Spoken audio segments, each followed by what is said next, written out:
Hasil pertandingan Manchester City versus Fulham.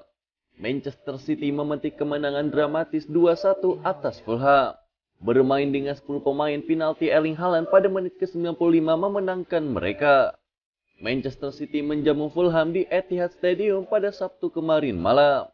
Dalam lanjutan Liga Inggris kemarin, Julian Alvarez membawa tuan rumah unggul relatif cepat, tepatnya pada menit ke-17. Namun kemudian Manchester City pun mendapatkan pukulan telak. Joe Cancelo pun di kartu merah dan memberikan penalti buat Fulham. Andreas Pereira pun maju sebagai eksekutor dan sukses menuntaskan tugasnya untuk menyamakan skor. Babak pertama pun berakhir dengan skor akhir 1-1. Manchester City pun tetap bermain agresif dan menekan lawan di babak kedua. Meski dengan 10 pemain, upaya mereka baru membuahkan hasil di masa injury time saat Kevin De Bruyne mendapatkan penalti. Erling Haaland pun tak membuang kesempatan itu dan membawa Manchester City pun menang dengan skor akhir 2-1.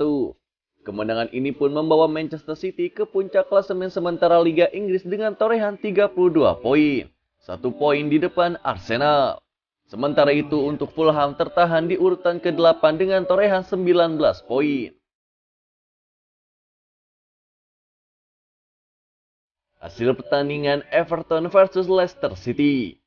Hasil Everton versus Leicester City pun di pertandingan pekan ke-15 Liga Inggris minggu dini hari tadi berakhir dengan skor akhir 0-2 untuk kemenangan Leicester City di Stadion Goodison Park. 2 gol Leicester City pun masing-masing dicetak oleh Youri Tielemans di menit ke-45 dan Harvey Barnes di menit ke-86.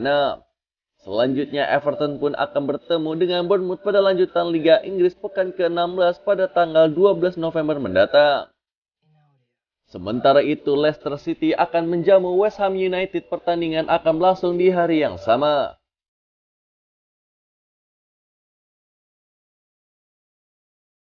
Hasil pertandingan Atalanta versus Napoli.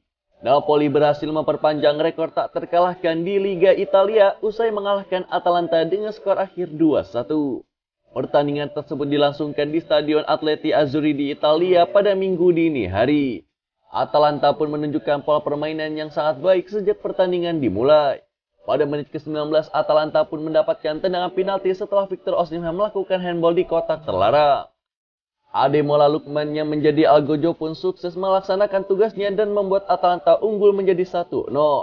Meski begitu, Napoli pun berhasil merespon dan mencetak gol penyeimbang di menit ke-23. Victor Osimhen berhasil membalik kesalahan sebelumnya dengan sundulan memanfaatkan umpan dari Poizlenski. Ini kedudukan kembali imbang menjadi 1-1.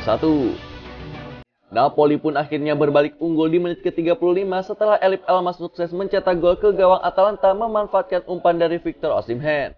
Napoli pun berhasil berbalik unggul menjadi 2-1 hingga turun minum. Hingga akhir pertandingan tidak ada gol yang dapat diciptakan oleh kedua tim. Napoli pun sukses memastikan kemenangan dengan skor akhir 2-1 atas Atalanta sekaligus memperpanjang rekor tak terkalahkan mereka di Liga Italia musim ini.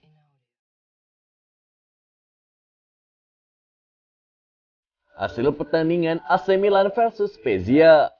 AC Milan harus menunggu hingga menit akhir waktu normal untuk mengalahkan Spezia dengan skor akhir 2-1. Gol kemenangan pun dicetak oleh Oliver Giroud.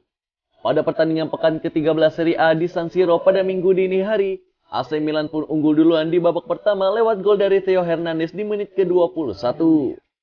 Daniel Maldini pun menyamakan skor di menit ke-59. Tetapi AC Milan sempat mencetak gol lewat Sandro Tonali tetapi dianulir oleh VAR. Sebelum sepakan volley Giroud di menit ke-89 memastikan 3 poin bagi Rossoneri.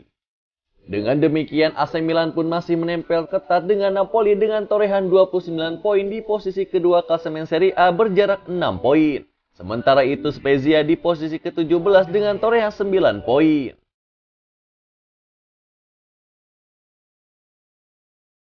Hasil pertandingan Hertha Berlin versus Bayern Munchen. Ada 5 gol tercipta di babak pertama dan Die Roten pun akhirnya menang dengan skor akhir 3-2. Pada laga yang dihelat di Olympia Stadion di Berlin pada Sabtu kemarin malam, Bayern Munchen pun unggul 3 gol duluan lewat Jamal Musiala dan Erik Choupo-Moting yang membuat brace. Tetapi Hertha Berlin memangkas skor lewat Dodi Rubik-Kobako dan David Selke. Bayern Munchen pun mempertahankan 3 poin hingga akhir laga dan sementara berada di puncak klasemen Liga Jerman dengan 28 poin.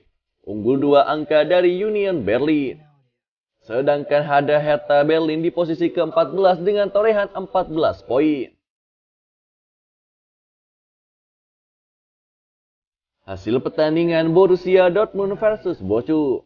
Borussia Dortmund mengatasi perlawanan dengan VfL Bochum dalam lanjutan Liga Jerman. Die Borussen pun menang dengan 3 gol tanpa balas.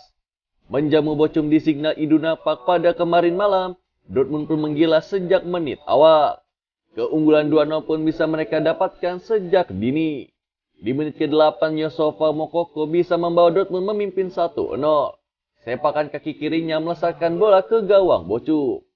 4 menit berselang, Dortmund pun bisa menggandakan skor. Giovanni Reina mampu mengeksekusi penalti usai Donny Malen dilanggar di kotak telara. Reina bisa menuntaskan tugasnya dan membawa tuan rumah memimpin 2-0 di menit ke-12. Lalu di sisa waktu babak pertama, Dortmund pun bisa mendapatkan gol ketiganya. Di masa injury time sebelum jeda, Moukoko membuat gol keduanya. Seraya memastikan Die Borussen memimpin 3-0 saat turun minum. Kemenangan membuat Dortmund naik ke peringkat 3 klasemen 3 Jerman dengan torehan 25 poin dari 13 laga. Sementara itu Bochum menempati posisi juru kunci usai baru mendulang 7 poin dari 13 pertandingan. Hasil pertandingan Barcelona versus Almeria. Barcelona merebut puncak klasemen usai meraih kemenangan saat menjamu Almeria di pekan ke-13 Liga Spanyol. Barcelona bersua Almeria di pertandingan lanjutan Liga Spanyol pada Minggu dini hari. Bermain di Stadion Camp Nou, Blaugrana pun menang dengan skor akhir 2-0. Gol-gol kemenangan Barcelona dicetak oleh Ousmane Dembélé dan Frenkie de Jong. Keduanya pun membukukan nama di papan skor masing-masing pada menit ke-48 dan juga 62. Kemenangan ini membuat Barcelona pun untuk sementara waktu mengambil alih puncak klasemen dari Real Madrid dengan torehan 34 poin. Namun Real Madrid belum memainkan pertandingan pekan ke-13-nya dan mereka memiliki 32 poin. Ben Chilwell dipastikan absen di Piala Dunia 2022. Ben Chilwell dipastikan tak akan ke Piala Dunia 2022 bersama tim nasional Inggris. Cedera bek Chelsea itu pun lebih buruk dari perkiraan. Chilwell mengalami cedera hamstring kala Chelsea menang atas Dinamo Zagreb di match ke-6 Liga Champions pada Kamis lalu. Di akhir pertandingan pun bek kiri itu meringis memegangi bagian belakang paha kirinya dan tak bisa menuntaskan laga. Ia diketahui sempat mendengar suara letupan dari otot hamstringnya. Chelsea pun butuh waktu untuk menelah kadar cederanya dan pada Sabtu kemarin hasilnya pun keluar. Hasil-hasil tes menunjukkan bahwa Ben Chilwell mengalami cedera yang signifikan dan sang bek pun sayangnya diperkirakan harus melewatkan Piala Dunia. Ben Chilwell pun sekarang akan memulai program rehabilitasi dengan Departemen Medis klub. Ungkap pernyataan resmi dari Chelsea. Lalu Ben Chilwell pun menanggapi kabar tersebut dengan pernyataan di media sosial. Baginya ini sebuah pukulan besar setelah musim lalu cedera parah pada otot ACL-nya dan berjuang keras untuk pulih.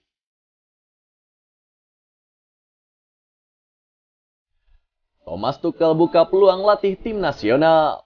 Thomas Tuchel terbuka masih menganggur usai dipecat oleh Chelsea. Tuchel pun terbuka dengan peluang melatih tim nasional tetapi harus yang kompetitif. Thomas Tuchel sendiri lengser dari kursi manajer Chelsea hanya setelah 7 pertandingan pertama di musim 2022-2023. Pelatih berusia 49 tahun itu meninggalkan Stamford Bridge setelah mempersembahkan titel Liga Champions, Piala Super Eropa dan Piala Dunia antar klub. Mantan pelatih Borussia Dortmund dan Paris Saint-Germain itu pun mengaku sudah didekati oleh beberapa klub. Namun Thomas Tuchel pun belum membuat keputusan apapun. Lalu apakah Thomas Tuchel mau menerima pekerjaan sebagai pelatih tim nasional? Tuchel pun membuka opsi itu namun hanya tertarik melatih tim nasional yang mampu bersaing memenangi turnamen-turnamen besar. Lalu nama Thomas Tuchel pun muncul sebagai pengganti pelatih timnas Inggris sekarang bernama Gareth Southgate. Kontrak Southgate sendiri akan habis selepas Piala Eropa 2024 nanti. Tetapi bisa saja pergi lebih cepat seandainya Inggris tak meraih hasil yang tepat.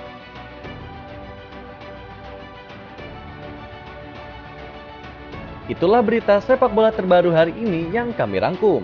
Agar kalian tidak melewatkan berita-berita terupdate lainnya dari kami, caranya adalah klik logo subscribe kami lalu nyalakan tombol loncengnya juga ya. Selamat beraktivitas kembali, see you in the next time.